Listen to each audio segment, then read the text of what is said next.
Many people in the U.S. were cheering the charges against WikiLeaks founder Julian Assange last week for no other reason than they don't like him.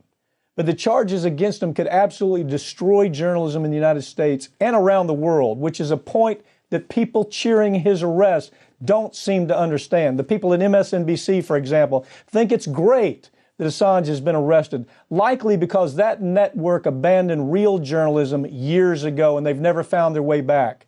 When they became cheerleaders for the DNC, when they became cheerleaders for advertisers, they're too far removed from what it means to be a reporter to actually understand the damage that's being done to investigative reporting in this country. I have Farron Cousins from the Trial Lawyer magazine with me now to explain what's happening.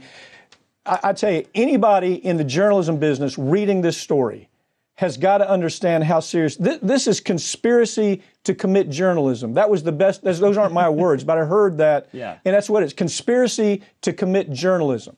So here we're living in an environment where we've got journalists that they don't tell stories anymore because advertisers don't let them tell the story. The CEO who wants some political favor doesn't allow them to tell the story. MSNBC is the best example. They're cheering this like this is a great day, and they're doing it because their ratings have plummeted since the whole Russiagate ended. So give me your take on it. I mean, there's so many parts to this story, Farron. It's very troublesome to me. There are, and honestly, the reactions that we've seen are the most troubling. But you know, I guess let's start real quick with what the government's actually saying Assange did. They're saying he didn't technically do anything, but he wanted to do something. This whole charge against him for this conspiracy to break into a government computer, that stems from he allegedly tried to work with Chelsea Manning to crack a password on a government computer, which was unsuccessful. And that was the end of that. So far, that is the only thing they have charged him with here in the United States. He's not being charged with releasing the things that he released, you know, throughout the years, all the war crimes that WikiLeaks exposed, that Chelsea Manning released those documents for. That's not part of this. The DNC hack, that is not part of this, and yet you have these people out there who can't separate those two. Why is it happening? It's happening because you have people like Hillary Clinton, who knows better, saying, oh, this is a great day. This is a great day for freedom. Really? It's a great day when a journal... Look, here's the problem. Investigative journalism is dead. Corporate media has made it die. You don't get investigative journalism anymore. So what's left? What's left are sites just like WikiLeaks, where we can actually understand maybe what's happening in the world. We don't get that information. And so here we have, it's almost like this class elite, this American class elite, this world class elite. You know, we let CEOs from Wall Street get away with stealing trillions of dollars. And I have to watch Julian Assange, sick journalist, he's very ill, being drug out like he's some kind of common criminal. And really all he did, look, nobody likes the guy. I probably would not want to have a drink with Julian Assange, but I'd like to tell you this. I want to know when the U.S. government is up to spook kind of stuff. I want to know that, and the American public has the right to know. And you've got these boneheads at MSNBC doing handstands and high fives that Julian Assange is including people who know better. You don't think Rachel Maddow knows what this really means? She's a Rhodes Scholar, for God's sakes. You don't think she understands the significance of what's happening to investigative journalism here? Your take. These are the same people who, you know, back when this information was released by WikiLeaks back in 2010, they were cheering it. They were talking about it. They were saying, let's talk about this. The Bush administration did horrible things. And Assange was the hero of the left. Up until the 2016 election, they blame him for every bad thing that happened to Hillary Clinton. And listen, you know, he let the emails go. Right. It cost, as if it cost Hillary, the worst candidate the Democrats could have ever put up. How do you lose against Donald Trump? Here's how. Put Hillary Clinton up running against him. And so he lets the emails go, and all of a sudden he's like, oh my God, this guy is... Well, and the other thing they don't understand is if you go back and look at the historical polls, after they released those emails, her poll numbers did not change. They didn't change for 2 months. Nobody on the left cared about it enough to switch their vote. So they're blaming the wrong person here.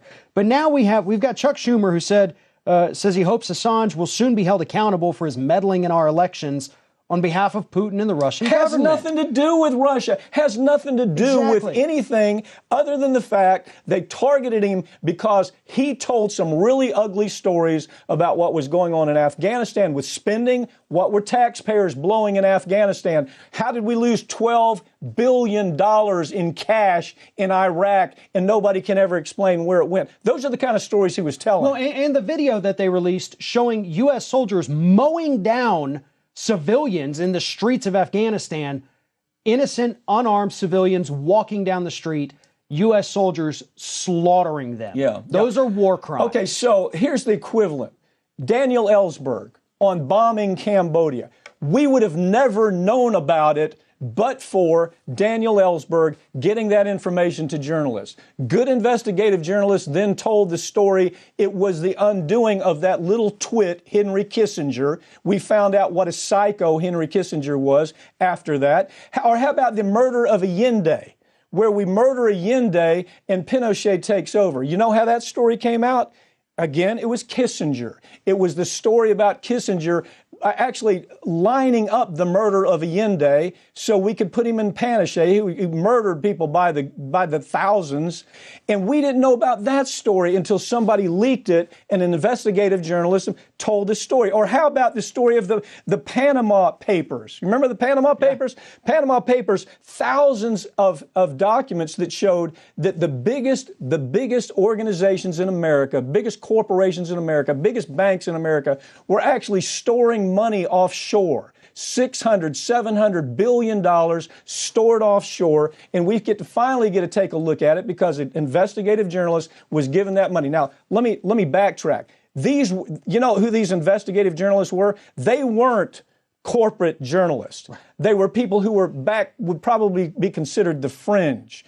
They were people like ProPublica that tell stories that CBS and NBC and ABC are terrified to tell because their advertisers won't let them tell the story. Well, and plenty of news organizations have used the documents that WikiLeaks has put out there. They understand these are credible sources.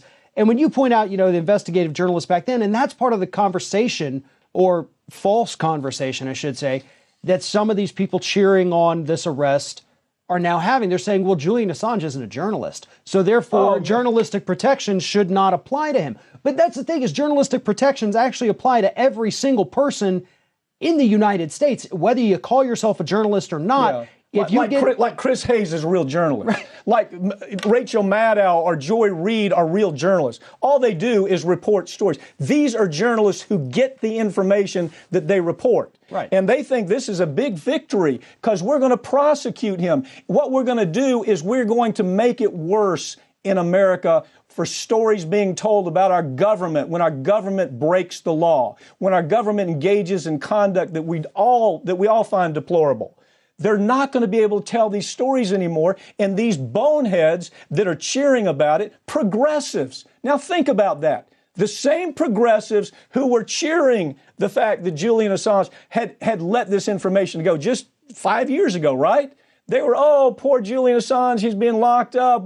Those same progressives are now on the other side of it because you got people like Hillary Clinton and Chuck Schumer and MSNBC saying, oh, this is great for the Democrats. This is really good for the Democrats. This makes the Democrats, if they take that position, look like the losing party that they've become. That's the problem I see. Right. They're just wanting to get revenge for something that didn't even actually take place.